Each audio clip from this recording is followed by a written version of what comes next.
The absolute value of a number is the number's distance from 0. For example, the absolute value of 3 is 3, and the absolute value of negative 3 is also 3. If we look at this on a number line, each number is 3 units away from 0. So if we look at an absolute value equation, such as the absolute value of x equals 3, we can see that this equation has two solutions. What we are looking for is a number whose distance from 0 is 3.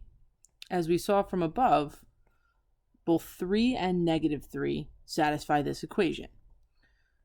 So the solutions to this equation are x equals 3 and x equals negative 3. Both will make this equation true, as the absolute value of 3 is 3 and the absolute value of negative 3 is 3. If we look at the equation, the absolute value of x minus 4 equals 3, again, we can see that this equation should have two solutions. What we are looking for is a number that we can plug in for x such that the absolute value of x minus 4 is 3. So we need x minus 4 to evaluate to either be 3 or negative 3. So we have two equations to solve. Whatever value of x makes x minus 4 3, and whatever value of x makes x minus 4 negative 3. From this equation, we get x equals 7, and from this equation, we get x equals 1. So again, we have two solutions, 1 and 7. We can check these by plugging them both into the original equation. The absolute value of x minus 4 equals 3. If we substitute in 7, we can see that this is definitely a solution, as 7 minus 4 is 3, and the absolute value of 3, again, is 3. If we substitute 1, we can see that 1 minus 4 is negative 3. However, this still works because the absolute value of negative 3 is 3.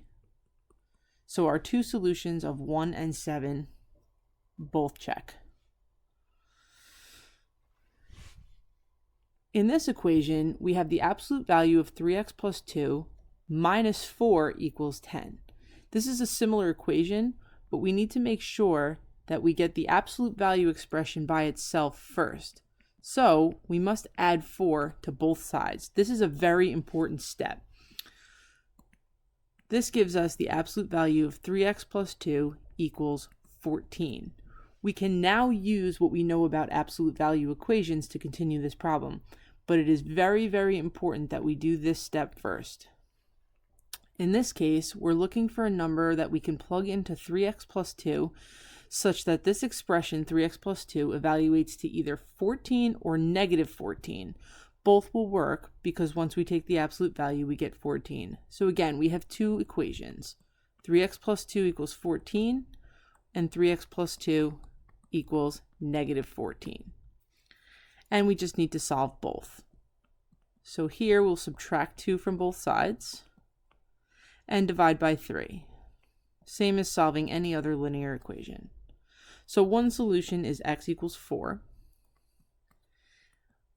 Here we have 3x equals negative 16. And when we divide by 3, we get x equals negative 16 over 3. This fraction is in simplest form, so we will just leave that like this. So our solutions are negative 16 over 3 and 4. Again, we can put these both in brackets, and we should list them in order from least to greatest. For this example, we get something similar. The absolute value of 2x minus 1, and then plus 6 equals 2. So we will do that same first step where we subtract 6 from both sides. Now, this presents a little bit of a problem because we now have the absolute value of 2x minus 1 equals negative 4. We are looking for solutions to this equation, but we can see here that this doesn't really make sense. We need to solve this equation such that we get something in here that will evaluate to an absolute value of -4. This isn't possible. As we talked about, the absolute value means the distance from 0. Distance can only be 0 if the number is 0 or positive. We can't have a distance being -4. Because of this, this equation has no solution. You can either write no solution, or you can write the symbol for the empty set, which is a 0 with a line through it. Again, this equation has no solution because we're looking for the distance from 0 to be -4. It isn't possible for distance to be negative, so this equation doesn't have any solutions to it.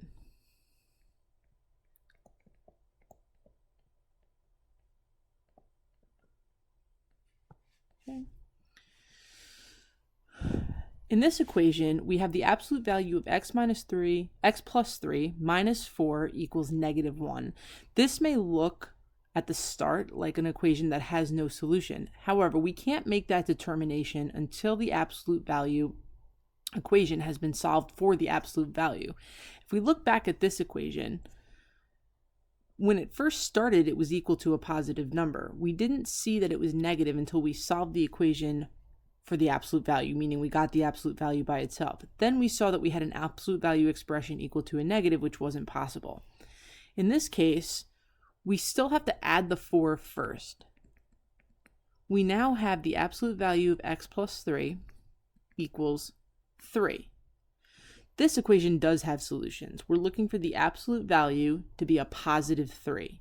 So we'll proceed the exact same way we did before.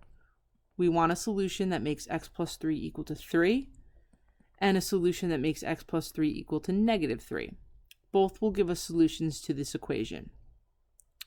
Here, if we subtract 3 from both sides, we get x equals 0, and here we get x equals -6. So we have two solutions, 0,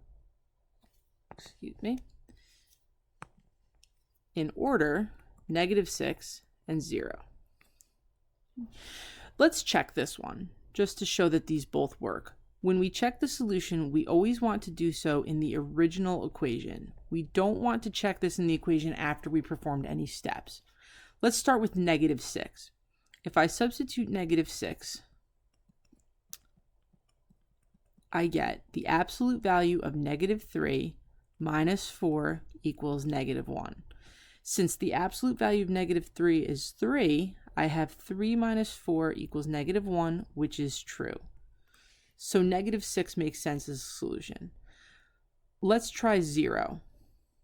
We have 0 plus 3, absolute value, minus 4 equals -1. The absolute value of 3 is 3, and 3 minus 4 equals -1, so both solutions make sense.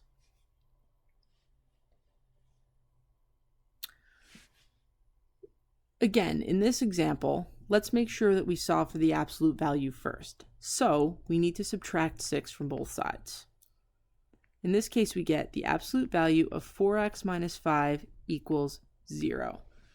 Now, this makes this problem slightly different. It does have a solution because this number is not negative.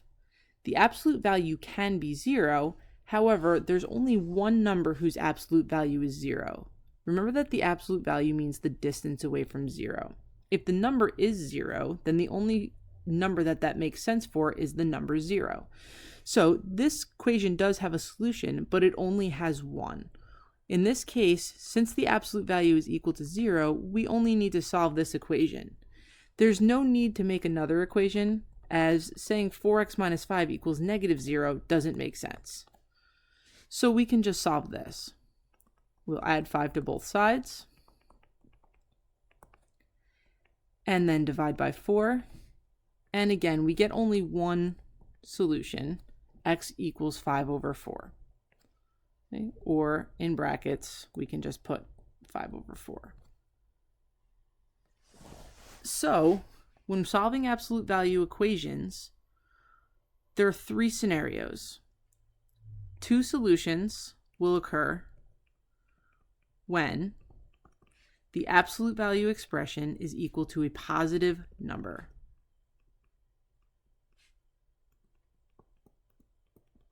In this case, you will always have 2 solutions.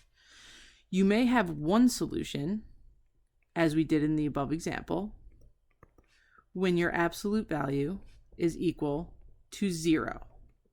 This will result in only one solution because only one number has an absolute value of 0, and that number is 0. You may also have no solution. This will occur when the absolute value is equal to a negative. This will always result in no solution. Remember, to determine this, the absolute value expression must be by itself first. As we saw in some of the previous examples, we needed to have the absolute value completely isolated to make that determination.